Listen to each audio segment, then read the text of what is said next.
Salut à tous et bienvenue sur Carton Rouge TV, la chaîne des supporters de la SS. Alors avant de démarrer cette vidéo, l'avant-match 28e journée du championnat de France de Ligue 1, Lille-Saint-Etienne, je te propose de t'abonner à la chaîne si ce n'est pas déjà fait. Et oui, car en effet, il y a moins d'une personne sur deux qui vient regarder les vidéos de cette chaîne qui est abonnée à la chaîne. Et ça, c'est pas normal. Donc tu t'abonnes à la chaîne, tu cliques sur la cloche de notification et tu rejoindras les 10 000 abonnés de la chaîne. On se retrouve donc pour évoquer ce match important pour la Saint-Etienne, mais tous les matchs jusqu'à la fin de saison seront des matchs importants. 28e journée du championnat de France. On se retrouve pour ce match donc à Lille qui aura lieu vendredi soir. Ça fait longtemps d'ailleurs qu'on n'avait pas joué un vendredi soir à 21 h. Bien sûr, je serai en direct pour commenter ce match comme à chaque fois.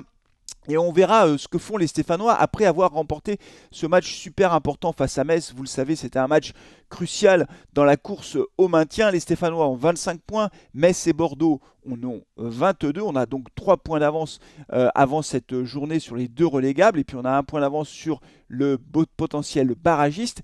Les Stéphanois qui feront un déplacement difficile à Lille, puisque Lille est 7e au championnat. Rappelons quand même que Lille est le champion en titre. Alors, ils ne seront pas champions cette année, mais c'est quand même le champion en titre. Au match aller, vous vous souvenez, on avait fait match nul 1 partout à la maison, avec un but en toute fin de match de Seydou Sow, le général qui ne joue plus maintenant. D'ailleurs, on va en parler dans quelques instants sur la composition de l'équipe, mais qui n'a pas retrouvé sa place dans le 11 de départ, puisque vous le savez, Pascal Duprat a une ossature, une équipe type, et il ne change pas son équipe type. Et il a raison, puisque ça gagne, ça marche, on engrange les points, et donc il n'a aucune raison de changer son équipe type. Alors quand même, là, il va être obligé de faire un choix, Pascal Duprat, puisque Mangala est suspendu, le défenseur central stéphanois qui nous fait tant de bien. Hein. J'avais fait une partie spéciale Mangala sur le débrief du match après le match face à Metz, la victoire face à Metz, mais Mangala ne sera pas là, il est suspendu, et oui, pour trop de cartons jaunes. Et donc la question ou la question à laquelle devra répondre Pascal Duprat, c'est de savoir par qui remplacer Mangala. On sait qu'il y aura Kolo sur la gauche, on aura Nadé qui est devenu un titulaire indiscutable. Il enchaîne les performances de bon niveau, voire de très bon niveau, et il progresse même. Nadé, ça devient un joueur vraiment très très intéressant.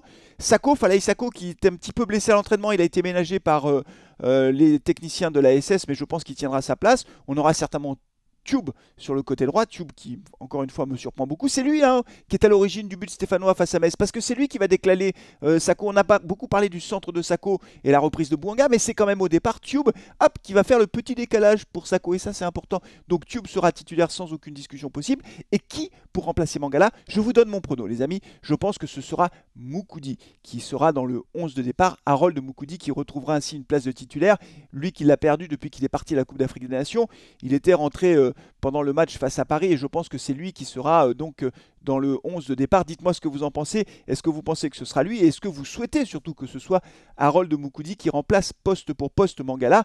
Pour le reste, on aura certainement Gourna ou Youssouf et Camara. Camara était un titulaire indiscutable. On aura également Riyad Boudbouz, évidemment en meneur de jeu, et devant peut-être le retour de Wabi Kazri. En tout cas, de Pascal Duprat fait tourner. Devant, c'est Bouanga, Nordin, Kazri. Voilà, c'est les trois. Sachant que Crivelli pourrait être disponible. Au moment où j'enregistre cette vidéo, il n'y a pas eu la conférence de presse d'avant-match, donc je ne sais pas si Crivelli sera disponible pour ce match, mais s'il est disponible, il ne démarrera pas le match, il sera certainement remplaçant. Donc voilà pour l'état des lieux du côté stéphanois, sachant que on a également Romain Amouma qui est toujours blessé. Donc néanmoins, Pascal Duprat a l'embarras du choix. L'équipe est sur une bonne dynamique. Donc ce serait formidable d'aller chercher un résultat à Lille. Mon sentiment, c'est que même un match nul, ce serait un très bon résultat. Un match nul à l'extérieur à Lille, franchement, je signe des deux mains pour un tel résultat. On verra ce que font les Stéphanois. On se retrouvera bien sûr demain en direct pour commenter le match.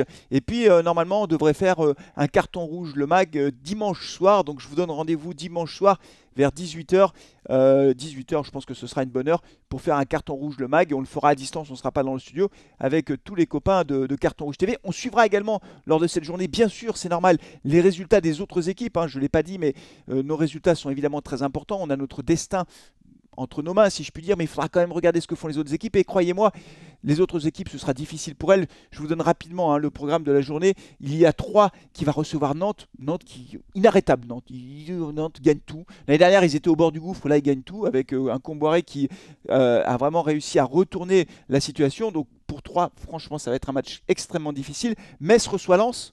très difficile aussi pour Metz parce que Lens est plutôt une bonne équipe, même si ils alternent sur les résultats moyens. On a également Angers qui va recevoir Reims. Il faut suivre Angers parce qu'ils ne sont pas dans une bonne dynamique.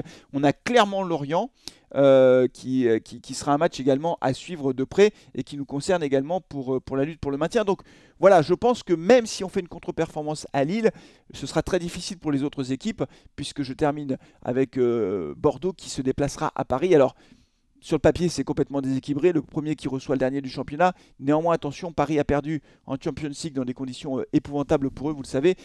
Et donc, peut-être que le moral sera durement atteint pour les Parisiens. Donc, là aussi, on suivra évidemment ce match avec beaucoup d'intérêt. Voilà, c'est tout pour aujourd'hui, les amis. Donc, n'oubliez pas de vous abonner si ce n'est pas déjà fait. Partagez la vidéo si elle vous plaît. On se retrouve vendredi, horaire inhabituel. Ça fait longtemps qu'on n'avait pas joué vendredi soir. Mais ce sera un plaisir de vous retrouver en direct. Merci. D'ici là, prenez soin de vous, de vos proches et allez les Verts. Ciao.